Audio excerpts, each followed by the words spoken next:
తోడ పుట్టినది అన్నయ్య అని పిలుస్తున్నప్పుడు ఆ పిలుపులో ఒక మాధుర్యం ఉంటుంది, ఒక కట్టేసే గుణం ఉంటుంది. ఎంత పెద్దవాళ్ళు అయిపోనివ్వండి, 70 ఏళ్ళు నాకు రానివ్వండి, 65 ఏళ్ళు నా చెల్లెలికి రానివ్వండి, నాకు 70 ఏళ్ళు వచ్చి ఇద్దరం ముషిలేళ్లం అయిపోయినా ఒరే అన్నయ్య అన్నయ్య అన్న చెల్లెలు వచ్చి నా చెయ్యి పట్టుకుంటే నాకు ఎంత మురిపెంగా ఉంటుందో. ఇప్పటికీ ఆ పిలుపులో ఉన్న అమృతాన్ని జుర్రుకోవడానికి ఏడాదికి ఒకసారి నేను ఢిల్లీ వెళ్ళి మా చెల్లెలి చేతి అన్నం తిని ఆ పిలుపుని వస్తూ ఉంటాను. అన్నయ్య అన్న పిలుపులో అంత మాధుర్యం ఉంది. అన్నయ్య అనేటప్పటికీ కట్టుబడిపోతాడు. మీరు మా అన్నయ్య గారు లాంటి వారండి అన్నారనుకోండి, చెల్లెమ్మ పసుపు కుంకుమలు పట్టుకెళ్ళమ్మా అంటాడు. పుట్టింటికి వచ్చావు ఉత్తి చేతులతో ఎలా పెడతావు, పట్టుకెళ్ళు పసుపు కుంకాలంటాడు. అన్న అన్న మాటకి అంత అనుబంధం ఉంది. వాడికి కొడుకు పట్ల మాధుర్యం ఉండదు, మనవడి పట్ల మాధుర్యం ఉండదు, మనవరాలి పట్ల మాధుర్యం ఉండదు, చెల్లెలి పట్ల మాధుర్యం ఉండదు. వాడికి ఇక దేని పట్ల మాధుర్యం? వాడికి ఏదో ఓ పిచ్చి ఉంటుంది, ఓ డబ్బు పిచ్చో, బతకాలన్న పిచ్చో, ఏదో ఓ పిచ్చి. ఆ పిచ్చికే వాడి జీవితం అంకితం. వాడికి ఇంకా మిగిలిన వాటిలో ఉన్న ఏ మాధుర్యాన్ని వాడు జురుకోలేడు. తండ్రి కొడుకుల మధ్య ఉండే అనుబంధంలోని మాధుర్యం అటువంటిది. అన్నా చెల్లెళ్ల మధ్య ఉండేటటువంటి అనుబంధం అంత గొప్పగా ఉంటుంది. ఎన్నేళ్లు రానివ్వండి, 60 ఏళ్ళు వచ్చి షష్ఠి పూర్తి అవుతుండనివ్వండి, 70 ఏళ్ళు వచ్చిన తరువాత ఎంత ముసిలిదైపోయినా సరే ఆ చెల్లెలు వచ్చి హారతిస్తూ ఉంటే ఆ అన్నయ్య మురిపం ఎంత సంతోషంగా ఉంటుందో ఆ చెల్లెల్ని చూసుకుని. చెల్లెలు ఇంటికి వచ్చినప్పుడు ఏ ఇద్దరు వ్యక్తులు కలుసుకున్నా అభిప్రాయ భేదాలు ఉంటాయి, కలుసుకుని సంతోషంగా గడిపేటటువంటి మంచి మాటలు ఉంటాయి. తోడ పుట్టిన వాళ్ళు ఎవరు ఎంతకాలం ఉంటారో ఎవరికి తెలుసు.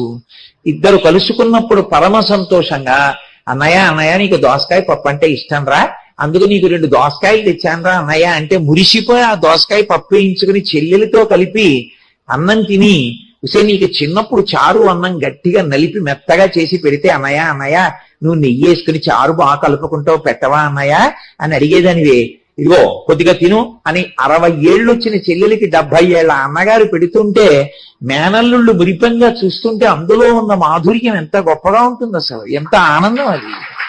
దానికి ఎన్ని కోట్ల సాటి వస్తుంది. ఇంటికి వచ్చిన ఆడపిల్లతో అభిప్రాయ భేదం ఉన్నవే మాట్లాడక్కర్లేదు. ఏమ్మా బాగున్నావా అని మర్యాద పురస్సరంగా ఆ చిన్నతనం ఆ సంతోషం అన్నీ కలిసి మాట్లాడుకుంటే చాలు, ఎంత ఆనందంగా ఉంటుందో. కాబట్టి అన్నవు నీవు చెల్లెలకి అక్కట మాడలు చీరలు ఇచ్చుటో, ఓ చీరిస్తారా ఆడపిల్లకి? ఎంత ఐశ్వర్యవంతురాలు కానివ్వండి అత్తవారింటి వైపు, పుట్టింటికి వస్తే 30 రూపాయల చీర పసుపు కుంకం పెడితే మా నాన్నగారు పెట్టారు మా అన్నయ్య పెట్టారని మురిపంగా పెట్టుకెళ్ళి ఆడపిల్ల కట్టుకుంటుంది. ఆడపిల్ల మనసు లాంటి మనసు లోకంలో ఉండదు. తాను ఎంత ఐశ్వర్యవంతురాలైనా కావచ్చు, పుట్టింట్లో పసుపు కుంకం పెట్టి 2 పళ్ళిచ్చి ఒక్క చీర పెడితే ఆమె ఎంత ఐశ్వర్యవంతురాలు కానివ్వండి మురిసిపోతుందంతే.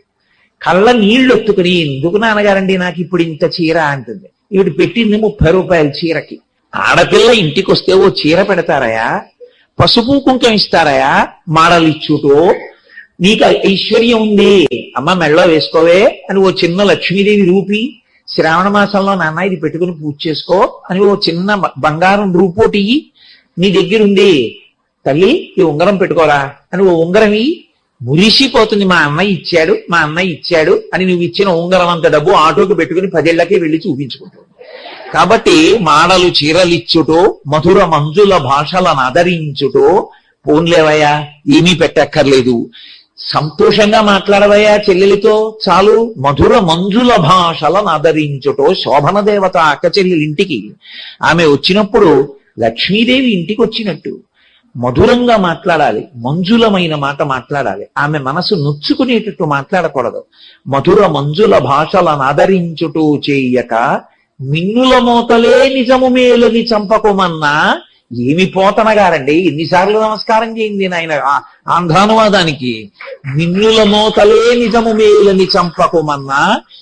ఆకాశంలోంచి ఏదో వినపడిందా? ఆకాశంలోంచి వినపడింది ఎవడన్నాడు, ఎవడు కావాలనన్నాడో, ఏ చెట్టు మించి అన్నాడో, ఏ మబ్బు చాటు నుంచి అన్నాడో, నువ్వు మీ చెల్లెలు ఇంత సంతోషంగా ఉండలేక కనువాపు కలిగి అన్నాడో, అది నమ్మి చంపేస్తావా? చెల్లెల్ని చంపిన అన్నయ్య అనరయ్య రేపు పొద్దున్న? పసుపు పారాణి ఆరలేదు, సంతోషంగా అత్తవారింటికి వస్తోంది, నువ్వే ప్రేమతో తీసుకొస్తానని సారథ్యం చేస్తున్నావు, అంతలో చంపేస్తావా? మానవన్న తగదన్న సహింపుమన్న అన్న అన్న అన్న తనకి కాదు అనుబంధం, తన భార్య వైపు నుంచి గుర్తు చేస్తున్నాడు.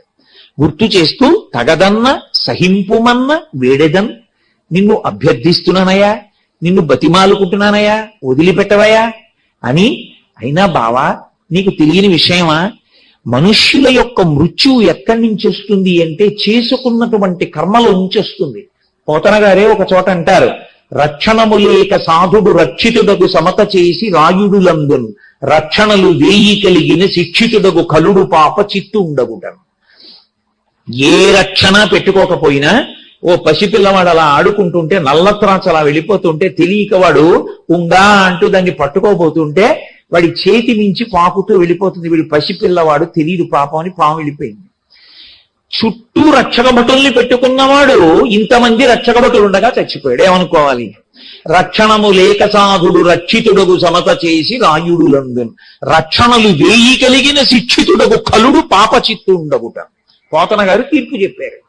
కాబట్టి ఏమయ్యా, లోకంలో ఎవరు చేసిన కర్మని బట్టి వాళ్ళకి అభ్యున్నతి ఉంటుంది, ఎవరు చేసిన కర్మని బట్టి వాళ్ళకి పతనం ఉంటుంది, ఎవరు చేసిన కర్మని బట్టి అదృష్ట దురదృష్టములు ఉంటాయి.